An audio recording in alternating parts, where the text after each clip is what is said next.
I wake up at 9 on Thanksgiving morning to something wrong. Silence. The Kessler family house, our 5-bedroom monument to middle-class aspiration, is never silent on Thanksgiving. Mom should be downstairs already, the kitchen filled with the rich aroma of roasting turkey. Dad should be planted in front of the TV, volume cranked too high on the Macy's parade. Corbin and Sloan should be bickering over who gets the good bathroom first, but there's nothing, just the faint hum of the heating system clicking on. I sit up, run a hand through my tangled hair, and listen harder. No cabinets opening and closing. No water running. No footsteps on the stairs. Hello? My voice sounds strange in the stillness. When no one answers, a flicker of unease ripples through me. I grab my phone from the nightstand. No messages, no missed calls. Nothing to explain the wrongness of this morning. I swing my legs over the side of the bed, suddenly wide awake. The hardwood floor feels cold against my bare feet as I pad to the hallway. Mom, Dad? I call out louder this time. The doors to my siblings' rooms stand open. Beds empty and hastily made. Not slept in at all by the look of them. Downstairs, the kitchen is spotless. No turkey thawing on the counter. No ingredients lined up for stuffing or cranberry sauce. Just my coffee mug from last night sitting alone in the otherwise empty sink.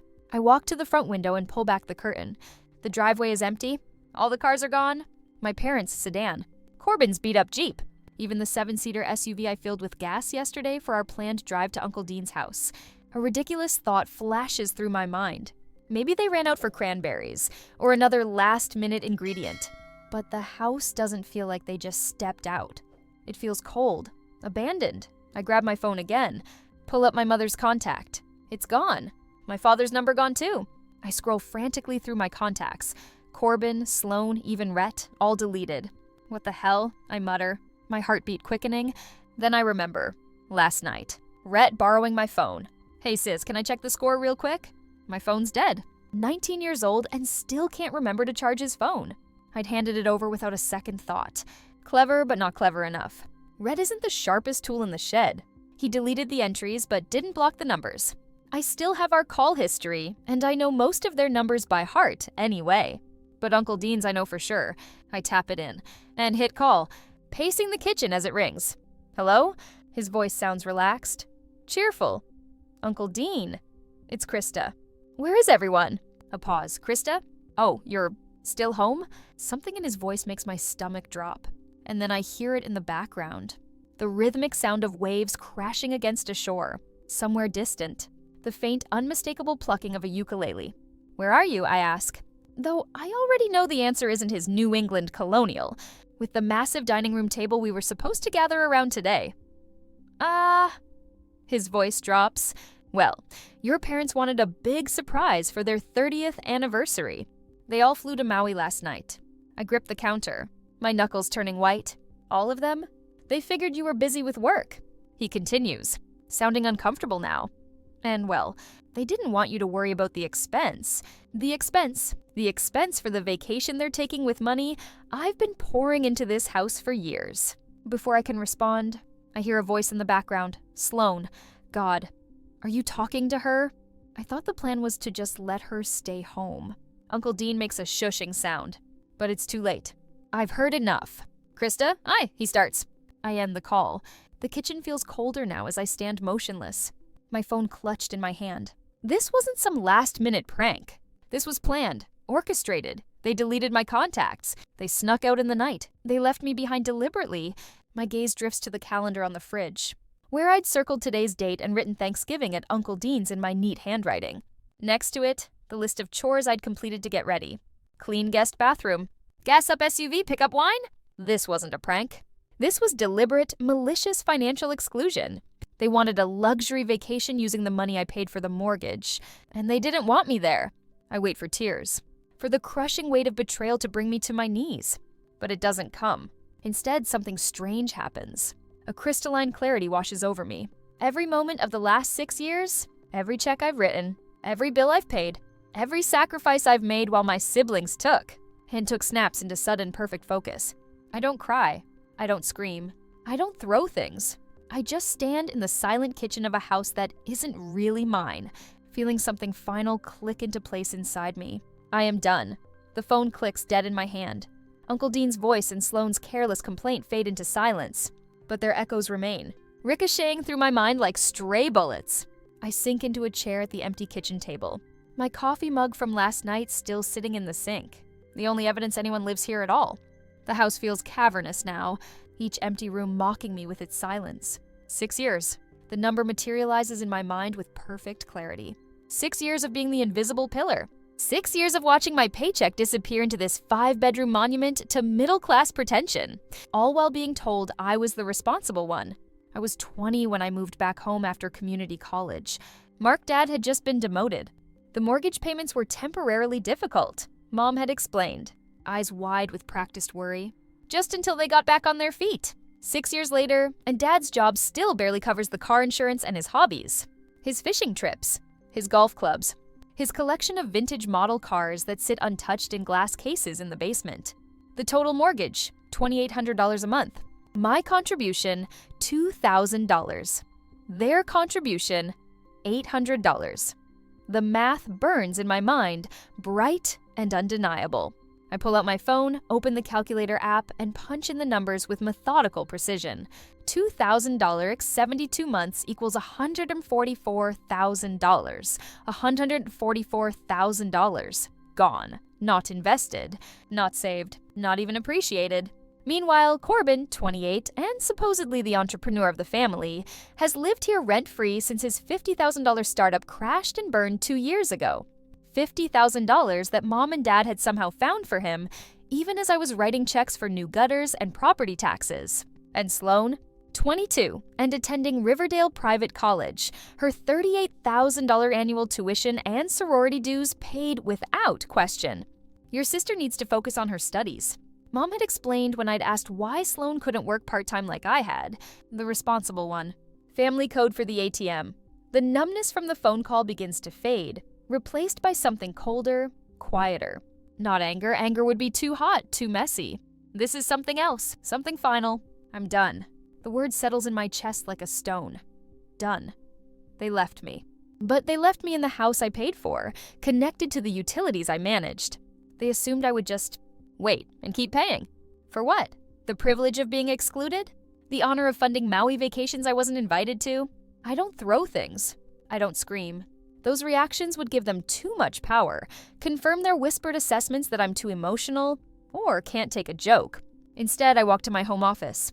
The smallest bedroom, the one with the water stain on the ceiling that no one else wanted. I pull open the bottom drawer of my filing cabinet and extract a 3-inch binder, its weight substantial in my hands. 6 years of receipts, 6 years of bank statements, 6 years of warranties for appliances and electronics I purchased when the old ones broke down, 6 years of evidence.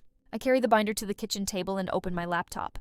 But I don't book a flight to Maui. I don't compose an angry email. I don't even check social media to see if they've posted sunny photos from the beach yet. I Google local moving companies, immediate availability. Several options appear, but most are closed for the holiday weekend. One company, however, advertises a premium holiday emergency move service. Their rates are double the normal price. I dial the number. Reliable movers. This is Troy. Hi, Troy. I need to move out of my current residence tomorrow morning. Is that possible? Troy sounds surprised but professional. Yes, ma'am, but I should warn you our holiday rates are... That's fine, I cut in. I'll need a truck large enough for several major appliances and furniture pieces. We can handle that. 8 a.m. work for you? Perfect. I hang up and look around the kitchen. The high-end front-loading washer and dryer I bought last year after Sloan complained the old ones were gross. The 4-door smart fridge I purchased when the original one died during a heat wave. The $900 espresso machine Corbin and Sloan use every morning without ever buying a single bag of coffee. All in my name. All paid for with my money. They wanted to talk about expenses. Let's talk about expenses. I open my laptop again and search for studio apartments within a 30-minute drive of my office. Something becomes available next week, but I find a complex offering immediate move-in for an additional fee. I make the call, put down the deposit, and schedule the lease signing for tomorrow afternoon. Next, I create a detailed inventory of everything I've purchased for this house. The 80-inch 4K TV from the living room, my $2,500 bonus from last year, the high-speed Wi-Fi router and mesh system, the new dishwasher. Item by item, I catalog what's mine. Not in anger, not in vengeance. In simple, cold accounting. 7 days, I think. They'll be gone for 7 days. When they return, expecting the comfort they've always taken for granted, expecting me to have maintained their lives in their absence, they'll find something very different waiting for them. I run my fingers over the binder, feeling the plastic cover cool and smooth beneath my touch. 6 years of being the responsible one. 6 years of being the invisible foundation that everyone stands on, but no one sees. I close the binder. I've been responsible long enough. The moving truck arrives at 8 the next morning. I stand in the driveway, my 3-inch binder tucked under my arm like a shield, watching 3 men in matching blue uniforms climb out. The logo on their truck premium holiday relocations cost me triple the normal rate. Worth every penny. Miss Kessler? The foreman approaches, clipboard in hand. We're ready when you are. I nod, opening my binder to the tab section marked Purchases. Let's start in the living room. Inside, I point to the 80-inch 4K TV mounted on the wall. That comes down first. The foreman raises an eyebrow at the massive screen. Nice TV. My $2,500 bonus from last March, I say, tapping the receipt in my binder. The paper is crisp, preserved in a plastic sleeve. The bracket states it came with the house. The men work with practiced efficiency. One disconnects cables while 2 others carefully unmount the TV.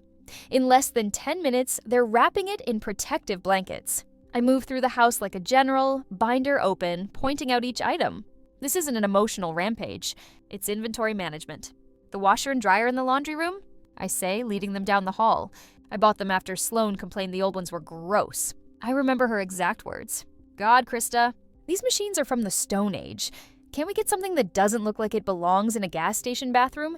In the kitchen, the foreman whistles at the massive stainless steel refrigerator. 4-door smart fridge.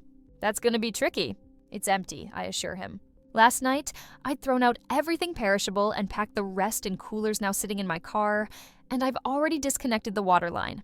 They remove the refrigerator with careful precision, leaving a gaping hole in the custom cabinetry. The 900 espresso machine is next. I watch as they wrap it, remembering how Corbin and Sloane would use it every morning, leaving their empty cups scattered around the house. Not once in 3 years had either of them bought coffee beans. That was always my job, like everything else. Wi-Fi router and mesh system, I say, pointing to the sleek devices. All 4 nodes throughout the house. The ones that powered Corbin's endless job searches and Sloane's Instagram empire. Room by room, the house empties of everything that's mine. The movers work quickly, professionally, asking few questions. I answer the ones they do ask with calm precision. No, that stays. Yes, that goes. Careful with that, it's fragile. By noon, the truck is half full, and the house already feels different. Hollower, lighter. With each item that leaves, a weight lifts from my shoulders. The ghosts that have haunted me, expectations, obligations, guilt, seem to fade with every empty space created. Taking a break for lunch, ma'am? The foreman tells me. I nod and walk through the quieter house while they eat in their truck. My footsteps echo on the hardwood floors now that the area rugs, also mine, are gone. In the living room, the wall looks naked without the TV. In the kitchen, the refrigerator's absence reveals years of dust and a single magnet that had fallen behind it. A Hawaiian sunset from some previous family vacation I hadn't been invited to. This isn't destruction, I remind myself. This is reclamation. By 4 in the afternoon, they've loaded everything that's mine. I stand in the driveway, signing the paperwork as they secure the truck. Address for delivery? The foreman asks. I give him the information for my new studio apartment. The lease started yesterday, paid 3 months in advance. After they leave, I return to the house. The emptiness is jarring but satisfying. I pull out my phone and start recording, walking from room to room, documenting the condition of the property. No damage to the walls where the TV hung. No scratches on the floors where the furniture slid out. No dents in the door frames. Evidence, just in case. In the kitchen, I open cabinets that now hold only the mismatched mugs and cheap plates my parents had before I started upgrading our home. The pantry contains just the basics. My father's sugary cereals, my mother's diet crackers, the cheap coffee no one actually drinks. Upstairs, I enter what was my bedroom. The bed remains, but the premium mattress I bought last year is gone, leaving just the cheap box spring that came with the house. My dresser is gone. My bookshelf is gone. I sit cross-legged on the floor, open my laptop, and begin making calls. First, to the power company. Yes, I need to cancel service at 1342 Oakwood Lane, I say, voice steady. The account is under Krista Kessler. May I ask why you're canceling, Ms. Kessler? The representative asks. I'm moving. Simple, truthful. I see. There will be a final reading tomorrow, and service will be disconnected by 5 p.m. Is there a forwarding address for the final bill? I provide my new address, then make the same call to the water company and another to cancel the internet service that powered our whole smart home system. Each call takes less than 10 minutes. Each representative is professionally indifferent to my decision. By 6 p.m., I've made all the calls. Every utility will be shut off within 48 hours before my family returns from their Hawaiian paradise. Night falls. The house is dark except for the single lamp I've left plugged in my room. I shower in the now empty bathroom, dry myself with the one towel I've kept out of my luggage, and sleep on a blanket on the floor of my old bedroom. In the morning, I load my remaining bags into my car. I've left nothing behind that's truly mine. In the kitchen, I place my house keys on the counter. Beside them, I stack the new unpaid utility bills I collected from the mailbox yesterday, all addressed to Mark and Brenda Kessler. All services they've enjoyed without thought because I handled them. I take one last look around the empty house. 6 years of my life, $2,000 a month, $144,000. I lock the door from the inside, step out, and pull it shut behind me with a satisfying click. In my car, I check the time. 6 days until they return from Maui. 6 days until they discover what responsibility actually costs. Tick-tock, I whisper as I drive away, heading toward my new, much smaller, infinitely more peaceful home. 6 days later, the family is back. I'm sitting in my new studio apartment when my phone buzzes with a notification from the Ring doorbell app I never deleted, a final loose end I deliberately left untied. The app shows the Kesslers have returned, dragging oversized suitcases up the front walk. Their faces are tanned, their shoulders slumped with travel fatigue. Brenda clutches a pineapple-shaped souvenir. Mark fumbles with his keys. Sloan and Corbin trail behind, still wearing their matching Aloha shirts. Rhett brings up the rear, his neck ringed with a plastic lei. I take a sip of my coffee, turn the volume up on my phone, and watch. "Honey," Brenda calls as Mark finally gets the door open. Don't forget the light switch is finicky. They disappear inside. I count down in my head. 3, 2, 1. "Mark?" Brenda's voice filters through the Ring's microphone. "The lights aren't working." "Hang on," Mark replies, his voice growing fainter as he moves away from the door. "Let me check the breaker." A minute passes. The door remains open, spilling their conversation onto the porch where the Ring camera captures every word. "Nothing's working," Mark calls back. "The power's out." "Did you forget to pay the bill?" Brenda asks, irritation edging into her voice. "Me? You handle the utilities." I smile as I imagine them standing in the dark hallway, jet-lagged and confused. Corbin pushes past them, phone flashlight activated. His beam sweeps across the living room, then stops. "Dad?" His voice rises an octave. "Where's the TV?" The flashlight beam jerks around wildly now, illuminating empty spaces where furniture used to be. "What the hell?" Mark's heavy footsteps pound across the floor. Sloan screams from the kitchen. The fridge is gone. Everything's gone. I watch as they spill back onto the front porch, faces pale in the dying November sunlight.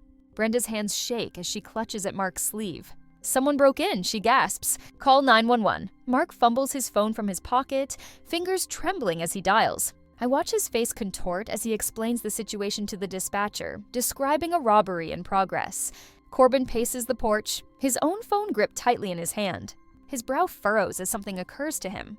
"The Ring camera," he says suddenly. "We can check the footage." Of course Corbin would think of that. The tech guy of the family who couldn't even launch a successful startup with $50,000 of funding. I take another sip of my coffee as I watch him tap at his phone, accessing the same app I'm currently using. I know the exact moment he finds the footage from 3 days ago. His face drains of color, mouth dropping open. She took everything," he stammers. The others crowd around his phone. I can picture the video playing on his screen. Me, clipboard in hand, directing the movers as they carefully load the 80-inch TV, the smart fridge, the washer and dryer, the espresso machine. All documented, all organized, all mine. "Krista did this?" Brenda's voice breaks on my name. "But why would she?" "Because she's crazy," Sloan cuts in. "I told you she was getting weird." Mark takes the phone from Corbin, watching the footage with narrowing eyes. When he looks up, his face is rigid with fury. "She can't do this," he growls. "This is our house." I set my phone down on the coffee table of my new apartment and walk to the window. Outside, the November sunset paints the sky in shades of orange and purple. My studio is small, but the light here is beautiful, clean, mine. My phone starts buzzing again. Not the Ring app this time, but actual calls, one after another. The same numbers over and over. No contact names attached. I pick it up and look at the screen. 52 missed calls in the span of 10 minutes. Then the texts start flowing in from my mother's number. Krista, call me. Where are you? The house was robbed. I set the phone face down on the table and make myself a fresh cup of coffee. The buzzing continues, persistent as a trapped wasp as I move around my small kitchen. I take my time, measuring the grounds with precision, waiting for the water to reach the perfect temperature. When I return to the window with my steaming cup, a police car is pulling up in front of my building. Behind it, my father's sedan screeches to a halt, double parking in his haste. They pile out Mark, Brenda, Corbin, Sloan, and Rhett, a gesticulating mass of righteous indignation, as they follow the two officers into my building. My intercom buzzes 3 minutes later. Miss Kessler? The front desk attendant's voice is professionally neutral. There are police officers here asking to speak with you. They say your family is with them. I take a long, slow breath, savoring the moment. 6 years of paying for a house that was never mine. 6 years of being the invisible pillar, the responsible one, the family ATM. 6 years of swallowing my resentment as they took and took and took. The moment has arrived. The trap I set has sprung perfectly. Ma'am, the police are here. The attendant prompts when I don't immediately respond. With your family? Get. I set my coffee cup down and cross to my desk. My hand comes to rest on the 3-inch binder filled with receipts, warranties, and bank statements. 6 years of meticulous documentation. 6 years of evidence. Tell the policeman only they can come in, I reply. I pick up the binder, feeling its reassuring weight in my hands. I don't rush. This moment belongs to me. The knock comes at exactly 4:17 p.m. 2 sharp raps, official and unyielding. I've been expecting this since the building manager called. Ma'am, your family downstairs is claiming you've stolen their television and appliances. The officer's voice is neutral, professional. He's young, maybe 30, with close-cropped hair and a name tag reading, Officer Brennan. His partner, older with salt and pepper hair, stands slightly behind, watching my face for a reaction. I don't give him one. Please come in, I say, stepping back from my apartment door. I have coffee. The studio is small but immaculate. My 80-inch TV dominates one wall, the espresso machine gleams on the counter. I took everything that was mine, fits perfectly in this space. I've been waiting for this moment for 9 days. Black or cream? I ask, pouring from the carafe. Black. Thank you, Officer Brennan says, his eyes scanning the apartment. I hand him the mug, then reach for my 3-inch binder sitting ready on the counter. The weight of it is reassuring in my hands. 6 years of meticulous documentation. 6 years of receipts, bank statements, and warranties, all organized by date, item, and payment method. This should clarify things, I say, handing him the binder. The lead officer takes it, balancing his coffee in one hand. He flips it open, his expression unchanging as he turns the plastic-protected pages.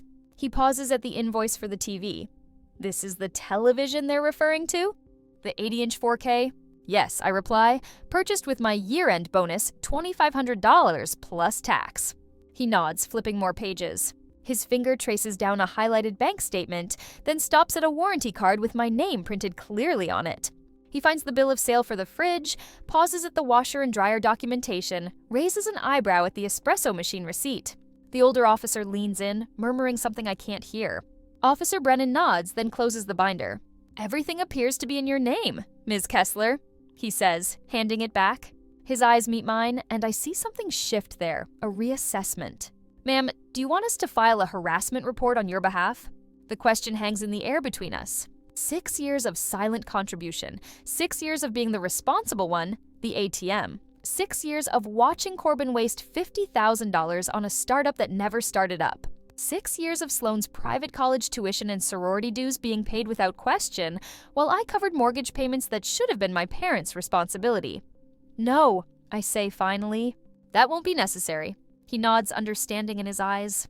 We'll take care of it. Thank you for the coffee. I don't follow them to the door. I don't need to watch what happens next. Through my open window, I hear the commotion 3 floors down. My father's voice rising in indignation.